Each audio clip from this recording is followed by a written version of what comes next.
Hi everybody, welcome back to our Jane Eyre read-along. Can you believe we're all the way up to chapter 15? Today we're going to read the first half, and if you remember where we left off yesterday, Mr. Rochester was telling Jane a little bit about his history, but also kind of leaving some things out, so we get to learn a little bit more about his story today. It's a little bit shocking, so let's see what you think.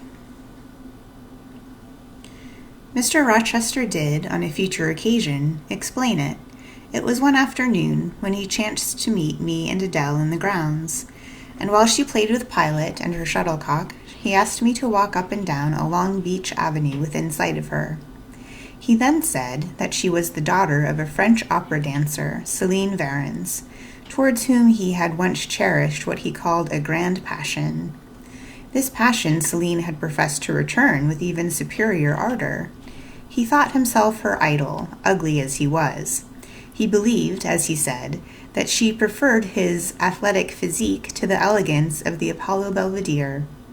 And Miss Eyre, so much was I flattered by this preference of the Gaelic sylph for her British gnome, that I installed her in a hotel, gave her a complete establishment of servants, a carriage, cashmeres, diamonds, dentelles, etc.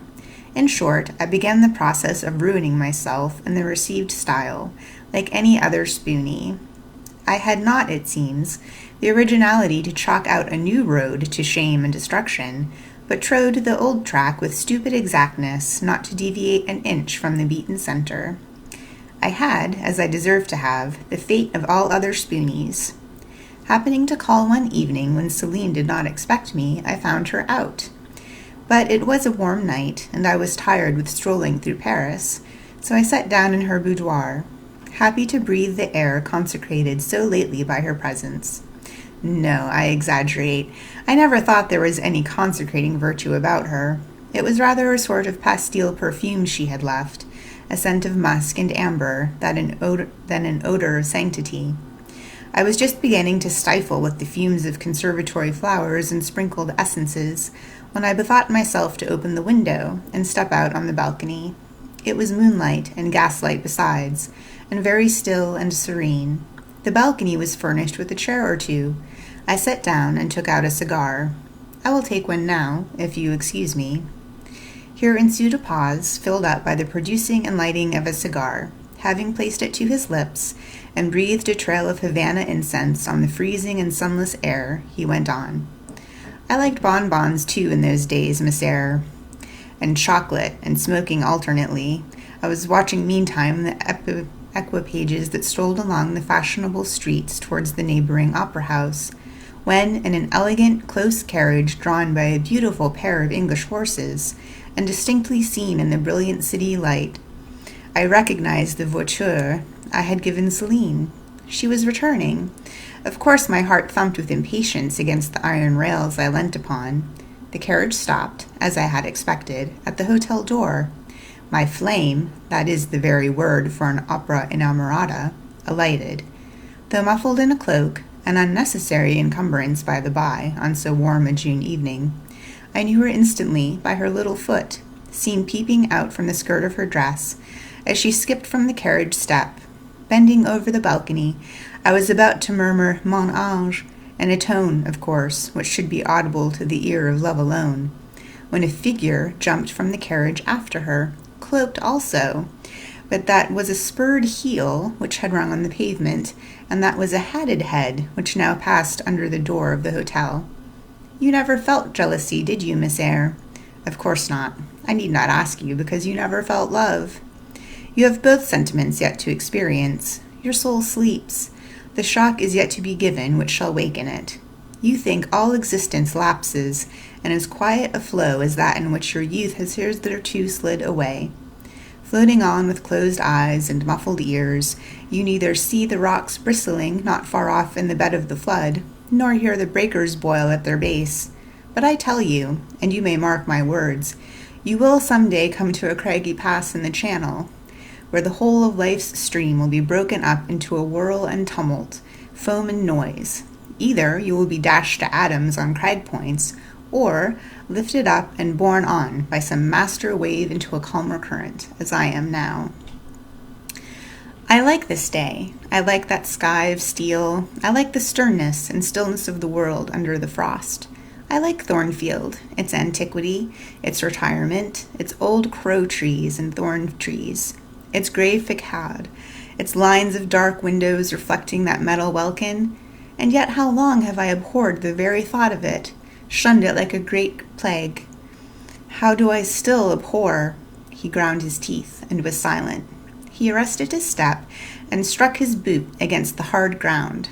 Some hated thought seemed to have him in its grip and to hold him so tightly that he could not advance. We were ascending the avenue when he thus paused. The hall was before us. Lifting his eye to its battlements, he cast over them a glare such as I never saw before or since. Pain, shame, ire, impatience, disgust, detestation seemed momentarily to hold a quivering conflict in the large pupil dilating under his ebon eyebrow. Wild was the wrestle which should be paramount, but another feeling rose and triumphed, something hard and cynical, self-willed and resolute. It settled his passion and petrified his countenance. He went on. During the moment I was silent, Miss Eyre, I was arranging a point with my destiny. She stood there, by that beech trunk, a hag like the one of those who appeared to Macbeth on the heath of Forres. You like Thornfield, she said, lifting her finger, and then she wrote in the air a memento, which ran in lurid hieroglyphics all along the house front, between the upper and lower row of windows. Like it if you can, like it if you dare. I will like it, said I. I dare like it. And, he subjoined moodily, I will keep my word. I will break obstacles to happiness, to goodness. Yes, goodness. I wish to be a better man than I have been, than I am, as Job's Leviathan broke the spear, the dart, and the habergeon, hindrances which others count as iron and brass, I will esteem but straw and rotten wood. Adele here ran before him with her shuttlecock. Away, he cried harshly. Keep at a distance, child. Go, in with Sophie. Continuing then to pursue his walk in silence, I ventured to recall him to the point whence he had abruptly diverged. Did you leave the balcony, sir? I asked, when Mademoiselle Varens entered. I almost expected a rebuff for this hardly well-timed question, but, on the contrary, waking out of his scowling abstraction, he turned his eyes towards me, and the shade seemed to clear off his brow. Oh, I had forgotten Celine. Well, to resume. When I saw my charmer thus come in accompanied by a cavalier, I seemed to hear a hiss, like the green snake of jealousy, rising on undulating coils from the moonlit balcony, glided within my waistcoat and ate its way in 2 minutes to my heart's core. Strange, he exclaimed, suddenly starting again from that point. Strange that I should choose you for the confidant of all this, young lady. Passing strange that you should listen to me quietly, as if it were the most usual thing in the world for a man like me to tell stories of his opera mistress to a quaint, inexperienced explains the first, as I intimated once before. You, with your gravity, considerateness, and caution, were made to be the recipient of secrets. Besides, I know what sort of a mind I have placed in communication with my own. I know it is not one liable to take infection.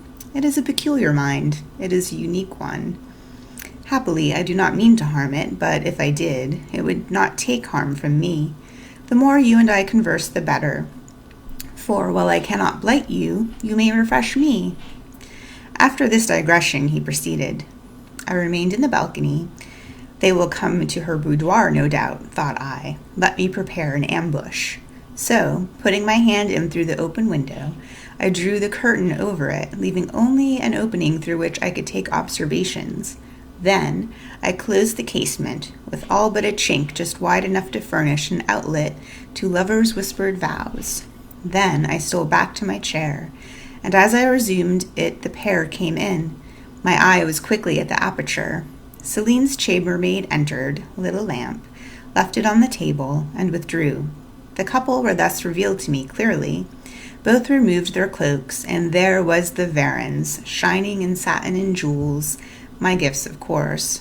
and there was her companion in an officer's uniform, and I knew him for a young roue of a vicomte, a brainless and vicious youth whom I had sometimes met in society, and I had never thought of hating because I despised him so absolutely. On recognizing him, the fang of the snake of jealousy was instantly broken, because at the same moment my love for Celine sank under an extinguisher. A woman who could betray me for such a rival was not worth contending for. She deserved only scorn, less, however, than I, who had been her dupe. They began to talk. Their conversation eased me completely. Frivolous, mercenary, heartless, and senseless, it was rather calculated to weary a listener than enrage him. A card of mine lay on the table. This being perceived, brought my name under discussion. Neither of them possessed energy or wit to belabor me soundly, but they insulted me as coarsely as they could in their little way, especially Celine, who even waxed rather brilliantly on my personal defects. Deformities, she termed them. Now, it had been her custom to launch out into fervent admiration of what she called my male beauty, wherein she differed diametrically from you, who told me point blank at the second interview that you did not think me handsome. The contrast struck me at the time, and Adele here came running up again. Monsieur, John has just been to say that your agent has called and wishes to see you. Ah, in that case I must abridge.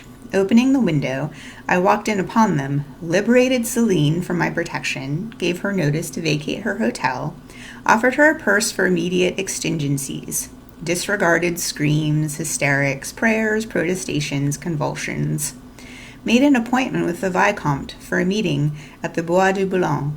Next morning, I had the pleasure of encountering him, left a bullet in one arm, feeble as the wing of a chicken in the pip, and then thought I had done with the whole crew. But unluckily, the Varens, 6 months before, had given me this fille, Adele, who, she affirmed, was my daughter, and perhaps she may be, though I see no proofs of such grim paternity written on her countenance. Pilot is more like me than she is. Some years after I had broken with the mother, she abandoned her child and ran away to Italy with a musician or a singer.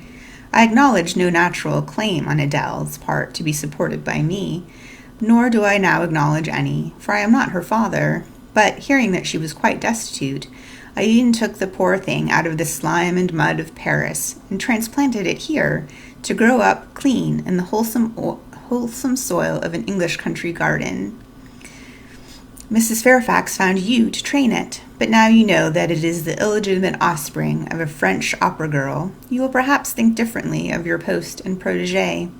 You will be coming to me some day with notice that you have found another place, that you beg me to look out for a new governess, etc., eh? No, Adele is not answerable for your or her mother's faults. I have a regard for her, and now that I know she is, in a sense, parentless, forsaken by her mother and disowned by you, sir, I shall cling closer to her than before. How could I possibly prefer the spoilt pet of a wealthy family, who would hate her governess as a nuisance, to a lonely little orphan who leans towards her as a friend? Oh, that is the light in which you view it. Well, I must go now, and you too. It darkens. But I stayed out a few minutes longer with Adele and Pilot, ran a race with her, and played a game of battledore and shuttlecock. When we went in, I had removed her bonnet and cloak.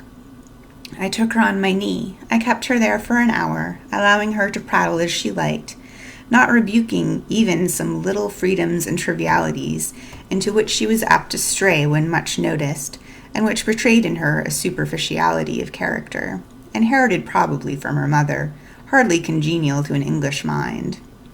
Still, she had her merits, and I was disposed to appreciate all that was good in her to the utmost. I sought in her countenance and features a likeness to Mr. Rochester, but found none. No trait, no turn of expression announced relationship. It was a pity. If she could but have been proved to resemble him, he would have thought more of her. It was not till after I had withdrawn to my own chamber for the night that I steadily reviewed the tale Mr. Rochester had told me.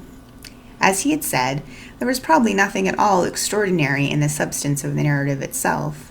a wealthy Englishman's passion for a French dancer, and her treachery to him were everyday matters enough, no doubt, in society. But there was something decidedly strange in the paroxysm of emotion which had suddenly seized him when he was in the act of expressing the present contentment of his mood and his newly revived pleasure in the old hall and its environs. I meditated wonderingly on this incident, but gradually quitting it, as I found it for the present inexplicable, I turned to the consideration of my master's manner to myself. The confidence he had thought fit to repose in me seemed a tribute to my discretion. I regarded and accepted it as such. His deportment had now, for some weeks, been more uniform towards me than at first. I never seemed in his way. He did not take fits of chilling hauteur. When he met me unexpectedly, the encounter seemed welcome. He had always a word and sometimes a smile for me. When summoned by formal invitation to his presence, I was honored by the cordiality of reception that made me feel I really possessed the power to amuse him, and that these evening conferences were sought as much for his pleasure as for my benefit. I indeed talked comparatively little, but I heard him talk with relish. It was his nature to be communicative. He liked to open to a mind unacquainted with the world, glimpses of its scenes and ways. I do not mean its corrupt scenes and wicked ways, but such as derived their interest from the great scale on which they were acted, the strange novelty by which they were characterized. And I had a keen delight in receiving the new ideas he offered, in imagining the new pictures he portrayed, and following him in thought through the new regions he disclosed, never startled or troubled by one noxious illusion. The ease of his manner freed me from painful restraint. The friendly frankness, as correct as cordial, with which he treated me, drew me to him. I felt at times as if he were my relation rather than my master. Yet he was imperious sometimes still, but I did not mind that. I saw it was his way. So happy, so gratified did I become with his new interest added to my life, that I ceased to pine after kindred. My thin crescent destiny seemed to enlarge. The blanks of existence were filled up. My bodily health improved. I gathered flesh and strength. So there we have the first half of chapter 15. Now we all know the story of Adele. I'm wondering if you're scandalized that she is the illegitimate child of a French opera singer, and maybe not the child of Mr. Rochester. Let me know your thoughts in the comments below. Don't forget you can get your own copy of Jane Eyre on Libby or Overdrive. You can also get it for free through Google Books and places like archive.org. And if you are following along, don't forget to log that you're reading Jane Eyre in the Woo Reads Adult Read-In Challenge. Thanks so much for watching, and I will see you tomorrow at noon. We'll finish off chapter 15. Until then, have a good day and stay safe. Bye.